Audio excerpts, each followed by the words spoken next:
Éric Frétillère, où en est le travail de la cellule d'expertise sur la ressource en eau? Alors tout d'abord, la cellule d'expertise est le fruit d'une communication qui a été faite le 9 août avec un élément tout à fait intéressant, c'est que ce sont les deux ministères, à la fois le ministère de l'agroécologie auquel l'eau est rattachée et le ministère de l'environnement et le ministère de l'agriculture, pardon, où les agriculteurs irrigants sont rattachés. Donc c'était majeur pour nous qu'il y ait une communication commune. Et à l'issue de cette communication, il avait été prévu une cellule d'expertise. Malheureusement, cette cellule d'expertise n'est pas venue tout de suite. On a fait un courrier commun à Emmanuel Macron justement pour l'inciter à relancer cette cellule d'expertise parce qu'en fait, tous nos projets étaient bloqués en attente de cette cellule. La première réunion de cette cellule d'expertise a démarré avec pour objectif de réétudier tous les projets de territoire en France et de trouver une solution pour le déblocage de la création de réserves. Alors justement, sur quoi va-t-elle déboucher et avec quel calendrier?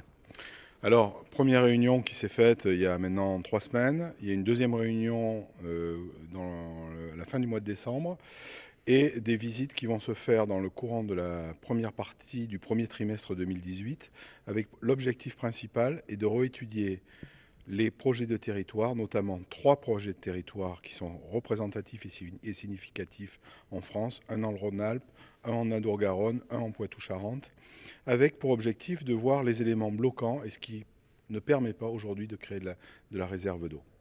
Alors est-ce que vous êtes optimiste? Est-ce que demain on aura plus de ressources en eau accessibles pour l'agriculture? Alors il y a un enjeu majeur aujourd'hui que le monde agricole et la population en règle générale et les politiques ont pris en considération, c'est le réchauffement climatique. Le réchauffement climatique, qui maintenant est quelque chose d'avéré, va obliger avec la démographie à prendre en compte la sécurité alimentaire qui ne risque d'être plus assurée. Et la sécurité alimentaire ne pourra être assurée que par la gestion de l'eau.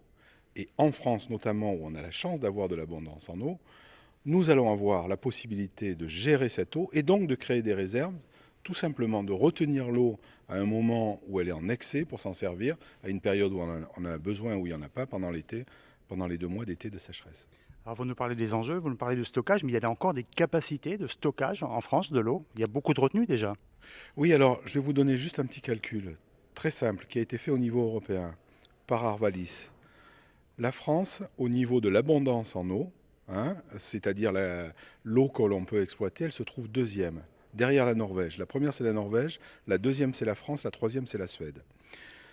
Au niveau de l'exploitation de cette eau de pluie, de cette abondance d'eau, on se situe en dernière place au niveau européen. Donc je pense qu'on a des marges de manœuvre importantes pour stocker cette eau, parce qu'en France, on a de l'abondance en eau. Alors ça c'était pour le volet ressources, le côté dépenses. Est-ce qu'il y a aussi des leviers à activer pour être plus économe, plus sobre, plus efficient dans l'irrigation? Alors ce qu'il faut savoir, c'est qu'il y a déjà un travail énorme qui a été fait au niveau agricole. On a amélioré en 10 ans, on a réduit de 30% les volumes d'eau. Et je pense qu'il y a encore des marges de progression, à la fois à travers la génétique des plantes, à la fois aux techniques, notamment l'esquive, semer plus tôt pour avoir les floraisons, les périodes où on a besoin de plus d'eau à une période où il y a plus d'eau effectivement, c'est-à-dire pas en juillet-août, mais plutôt au mois de mai-juin. Et puis le matériel, il y a énormément d'études qui ont été faites pour améliorer l'efficience de l'eau, améliorer l'efficience du matériel. Aujourd'hui, on sait, grâce aux organismes uniques, grâce à la gestion de l'eau qui a été faite, le volume à peu près que chaque agriculteur peut disposer. Donc il va falloir aujourd'hui, avec ce volume-là, qu'il puisse exploiter au maximum ses productions et donc aller vers de l'efficience de l'eau. C'est l'enjeu majeur. Je reviens et je conclus là-dessus. On a parlé de la cellule, on a parlé de deux ministères, l'agriculture et l'écologie, la transition écologique. Il y a parfois des antagonismes entre les deux. Est-ce que vous êtes optimiste sur l'issue du travail de cette cellule? Alors je suis optimiste, oui, parce que historiquement, vous l'avez souligné, et c'est très juste, il y avait un antagonisme énorme entre ces deux ministères qui ne fonctionnaient pas ensemble. Et aujourd'hui, qu'on ait une communication commune entre les deux ministères, pour nous, est quelque chose de majeur, sachant toutefois que Nicolas Hulot est ministre d'État, donc il est hiérarchiquement supérieur à Stéphane Travert. Mais je reste très optimiste parce qu'il me semble qu'il y a une approche aujourd'hui politique, pragmatique par rapport à la gestion de l'eau. Éric Frétillère, je vous remercie. Merci à vous.